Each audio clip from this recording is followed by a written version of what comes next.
રાજસ્થાનના રણમાં બાડમેર જિલ્લાના કાશ્મીર ગામમાં લગભગ 100 વર્ષ પહેલા એક દિવ્ય આત્માનો જન્મ થયો, જેનું નામ હતું રામદેવ પીર.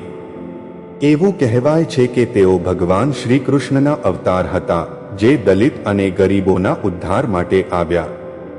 તેમના પિતા રાજા અજમલ અને માતા મીણદેવીની કુખે વિક્રમ સંવત 1409ની ભાદરવા સુદ બીજના દિવસે રામદેવનું આગમન થયું.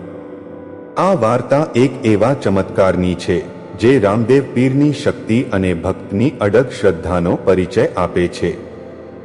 એક ગામમાં રહેતો હતો શંકર, એક ગરીબ ખેડૂત.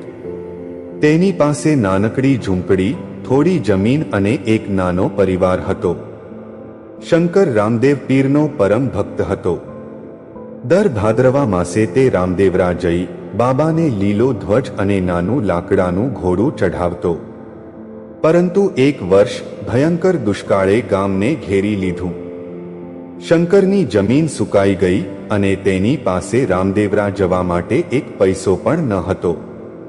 તેનું હૃદય દુઃખથી ભરાઈ ગયું, પણ તેની શ્રદ્ધા અડગ હતી.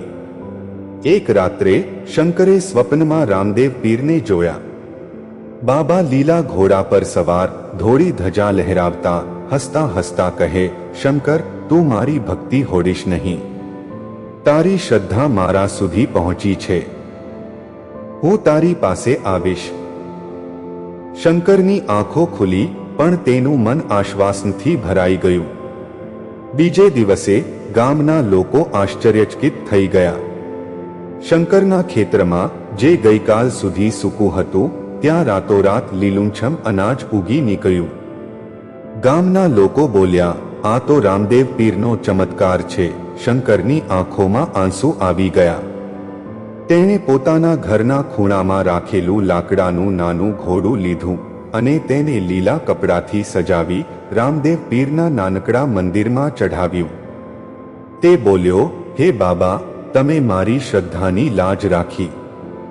હું રામદેવરા ન આવી શક્યો, પણ તમે મારા ખેતરમાં આવી ગયા. આ ઘટનાના સમાચાર ગામથી ગામ, શહેરથી શહેર ફેલાયા.